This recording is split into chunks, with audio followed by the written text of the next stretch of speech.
I'm here to hang. I'm just down in some coffee. I'm here to hang. Okay, so Jeff, if you don't mind, I'll start. Go right ahead, man. All right. So, Leah, here's the thing.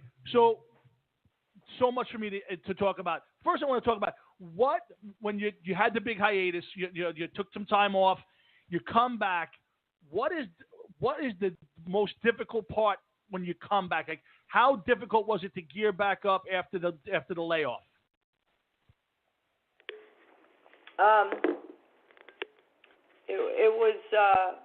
It was more than a layoff.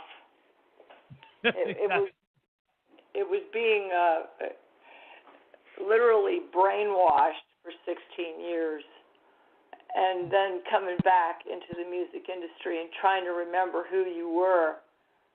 Huh? Yes. No, I'm listening. Go. Go. Just go. Big different words, brainwashed or remember. Brainwashed is it's a big word. Yes, and well, I mean, when you come back, I mean, I loved the new album when you came back, Living Like a Runaway. The music was, I mean, as metal as anything you've done, and I thought it was right back into it. I mean, the lyrics were darker than I was probably used to. Coming back now and listening back to that, when you listen back to that album, which is a few years old now, what's your thought when you listen back to that, or you think back to that album?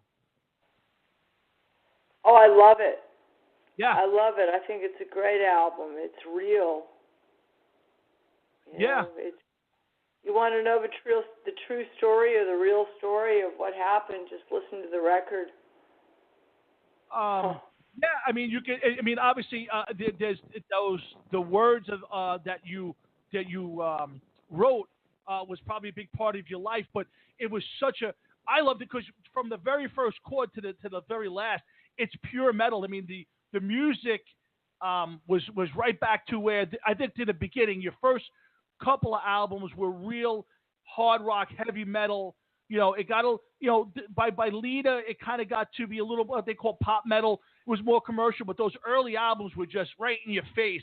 And I loved Living Like a Runaway because it was that again. It was like, boom, here I am. Go scratch your ass. I'm back, and I'm doing it like I used to. I mean, it was that kind of the energy. Yeah, cool. That's a good song. Yeah, I mean, just a real good album. I absolutely loved it coming back. But I read your book. And Jeff, I'm hogging things, so Jeff, jump in whenever you want. But I read your book. The thing that I found funny about it, not funny, but the very beginning of the book, you talk about your parents. And now you think Lita Ford, she was rock and roll, she was in your face, and you think, well, where did she come from? And then you read about your family and how just down to earth, blue collar, just straight up good people, and they really encouraged you at an early age, drove you to auditions, you took the car, and really just kind of seemed to support you in your endeavor. And it just kind of the last thing you expected to read when you're reading about Lita Ford and her upbringing. Yeah, they were amazing. They were amazing people. And it just gives you nothing but support and strength and confidence. So yeah, it was great. They were great. Yeah, and it's funny when I listen to the beginning of when Time Capsule opens to the intro, and it's the part where I guess the dad is looking for his car keys. And the mom's saying, "Well, check with your daughter," and also you drive. Like I get a feeling like that actually happened in your youth. Well, my mother's not from New York. She's Italian, full-blown Italian. Mm-hmm.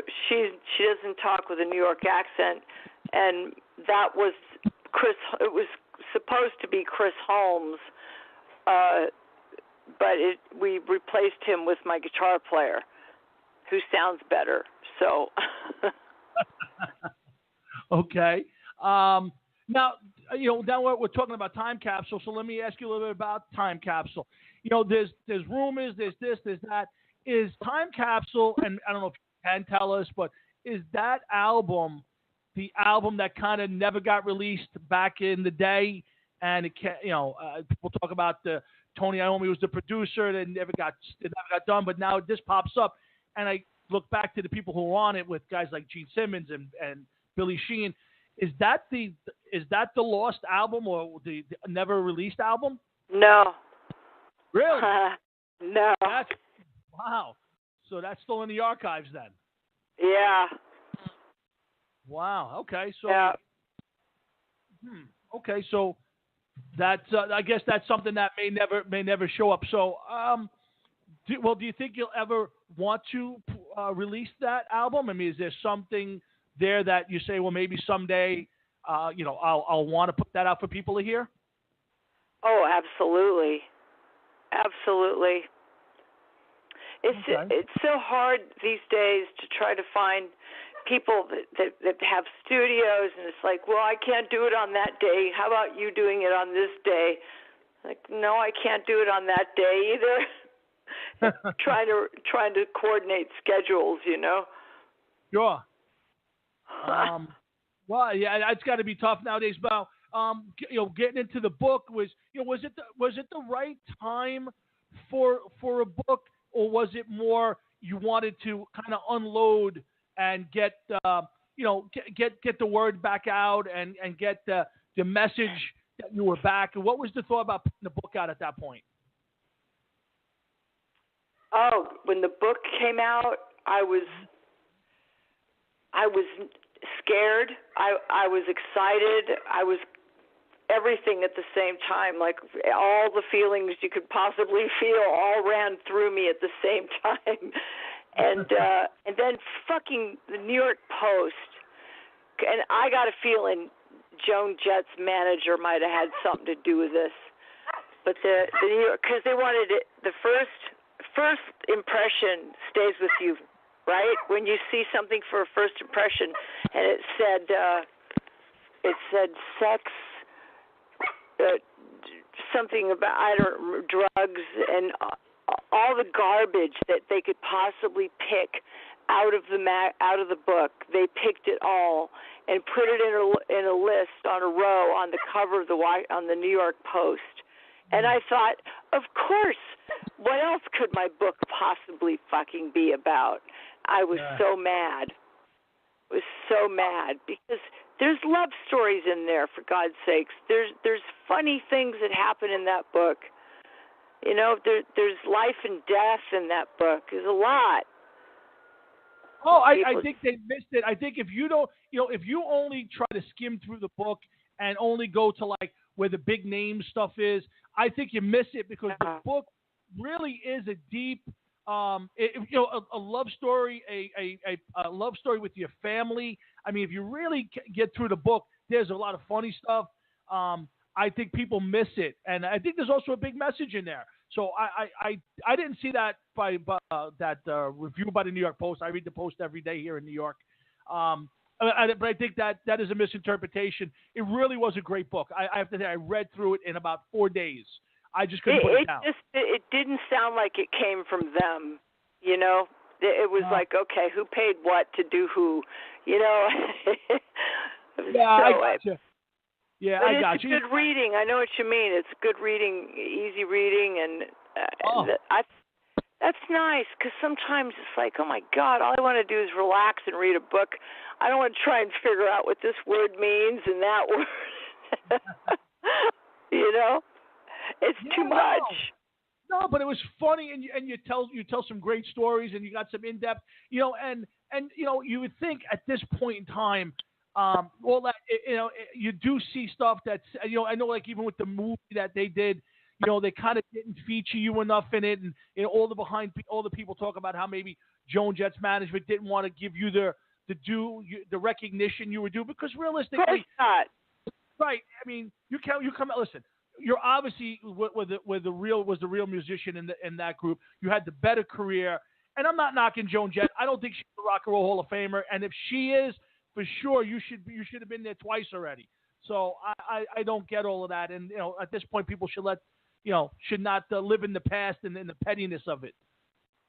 Yeah. Yeah, I agree. She's being brainwashed by him. I mean, she's wrapped around his little finger, She would be lost without him. Well, I mean, let me ask you a question. I mean, at this point in time, I know that maybe there's an issue on that end. If they came to you, if everybody came to you and Joan was in and Sherry was in and everybody else was in, would you consider getting on stage with the old Runaway? Oh, hell yeah. I mean, that would be amazing. I mean, that would be just a fun night. Absolutely. What I would love to see, let me ask you this question. I would love to see what if you guys ever sat together in a room trying to put together an album.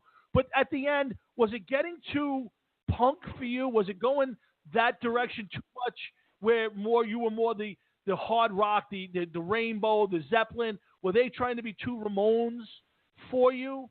Or no, not at all. I loved the Ramones. I loved all that type of music. I was fine with Led Zeppelin. I was fine with the Ramones. I mean, I guess I grew up on kind of a mixture of that stuff. Sex Pistols, The Clash, and all those bands were awesome.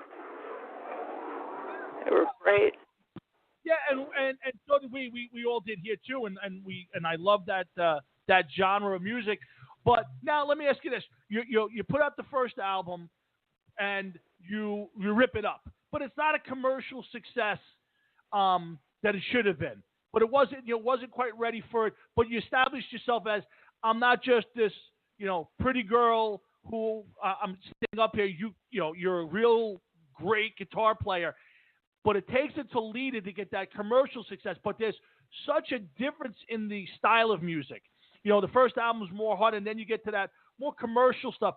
When you wrote Lita, were you trying for that kind of sound, or was that just kind of manifested? That's what kind of came out of you? The sound of the guitar has to go with the song, if that makes any sense. And that's Sure. the sound that I heard that went with that song. Right. It's bigger and solos and all. Right, but the Lita album was more poppy, more commercial than the first two albums. I'm just curious if you were trying to be more commercial to get more, let's say, radio play, more MTV play. And obviously your looks were going to get you on MTV no matter what you wrote, but the music was so good. But you kind of changed your not your style, but like I said, it was more commercial. Were you trying to do that, or is it that just when you wrote, that's what come out? I think MTV, we were out before MTV. Yes. I mean, we were out running the streets, and then next thing you know, there was MTV. And they started focusing on doing videos and spending hundreds of thousands, in some cases millions of dollars, on videos. And one of the things I did that I had, and I started, and I take credit for, is the ripped up jeans. Remember the Absolutely. first pair of ripped up jeans you ever saw? One guy said to me one night, he said, "You know what I find sexy, Lita?" And I said, "What's that?" And he says, "When a girl has a little hole in her jeans and you can see her leg through it, rather than someone who's completely naked and all spread out." And I just went, wow, that's cool. So I was driving down the street, and I stopped a guy at a telephone pole. He was climbing up the telephone pole, and the whole front of his jeans were all ripped. And I said to him, "I'll give you $100 for those jeans." And he says, "Yeah, cool. I got another pair at home. I'll be right back. I'll go get them." So I bought 2 pairs of naturally torn jeans for $100 each. Now what are they, like $400 or $500? Yeah, well, now everybody, you walk the streets and everybody's got ripped jeans. It's you definitely started a fashionable trend. And we're talking with Lita Ford here at Hard Rock and Sports, and Lita's out promoting her upcoming tour. go out to LitaFordOnline.com to check out where all the stops are going to be. And guys, I really suggest you get out and check out the last few albums: "Living Like a Runaway," "Time Capsule," "The Bitch Is Back," as well as the old catalog. But I'm telling you, the new stuff is just as great, if not even better now than back in the day. And I really suggest you go out and check out the book, "Living Like a Runaway." You will not put it down, and it's a great read. So, Lee, let me ask you, I got a couple more things for you. Let's see, okay. Where do I want to go? Let me see. I wanted to go next to, I got a couple things written down. Let me make some notes. Let's see. No, not that one. Oh, okay. You're a perfect person to talk. I've gotten to talk to a couple of guys who were on the on the strip back in the glory days of in LA. What was it like? You're hanging out with Nikki Sixx there's big stardom. The music scene's exploding in LA. What was it like on a normal night, hanging out at the Rainbow, whiskey? What was it like? I don't know if I'm allowed to say it on the radio. Go for it. There's no censorship here. We could take it all. Well, we had a lot of nights at the Rainbow because we lived right up the street, and we walked home. We walked down to the Rainbow. One night we came out of the Rainbow, and Nikki had one pair of shoes.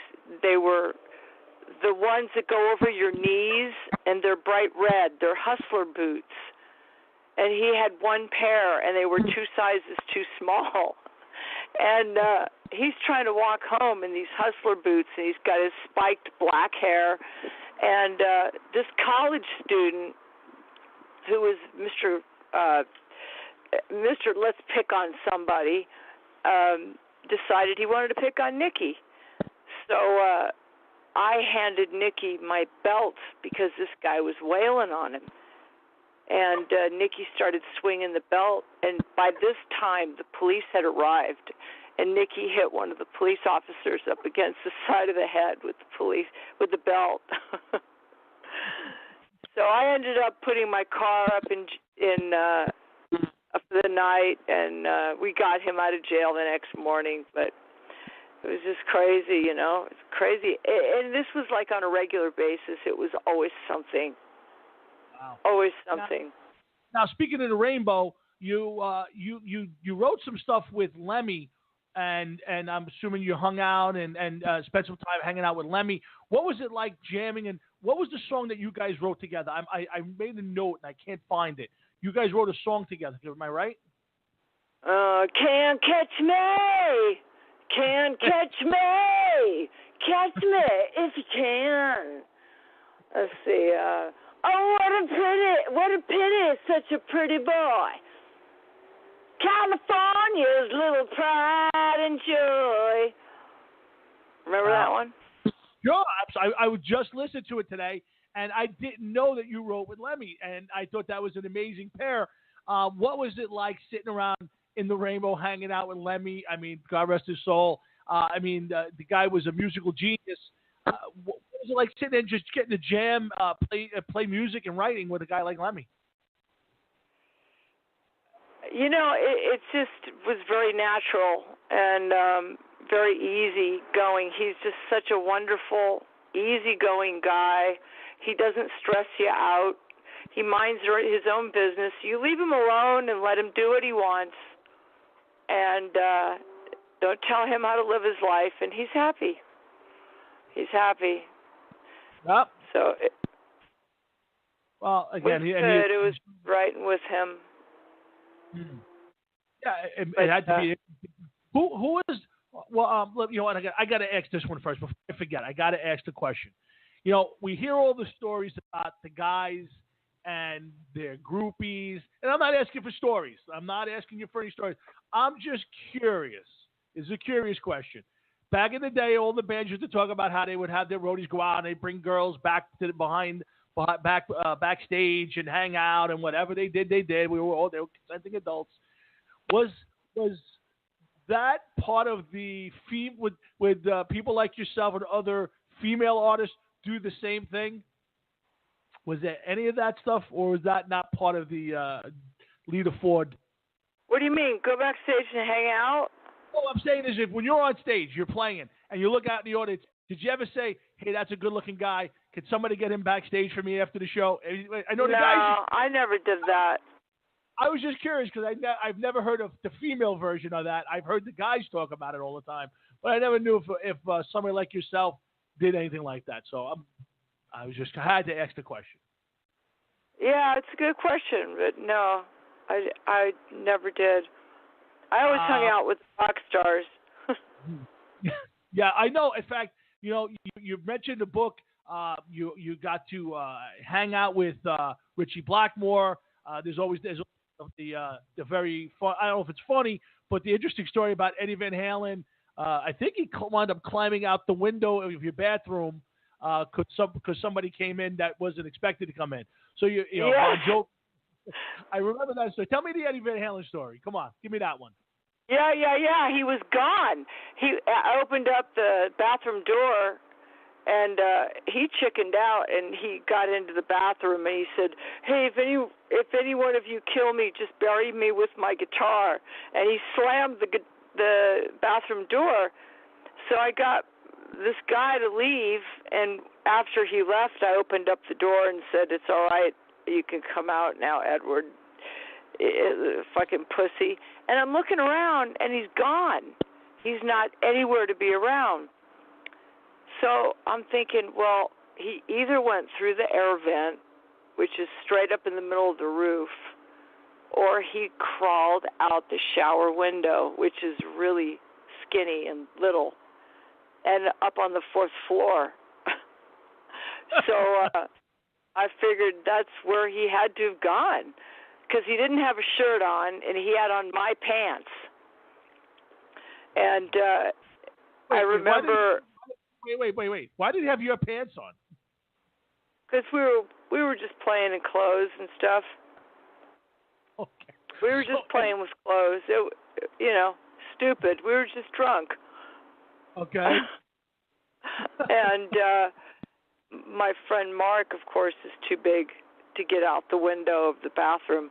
But Edward actually got down to Sunset Boulevard and bummed a dime off of some kid to make a phone call from a payphone.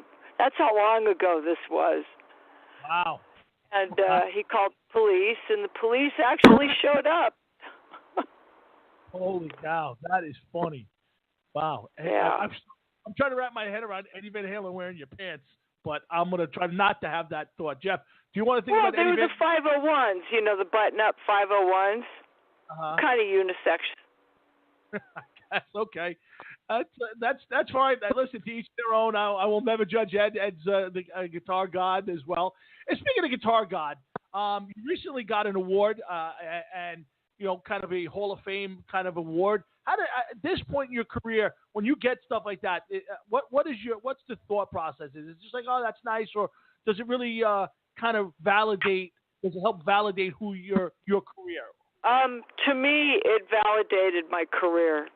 I think too much is too much, but it was just 2 awards, and they were both completely different. One was for the book, and one was for the album, and that meant the world to me, because not a long time has gone by, and a lot of people have really recognized that album and really recognized that book.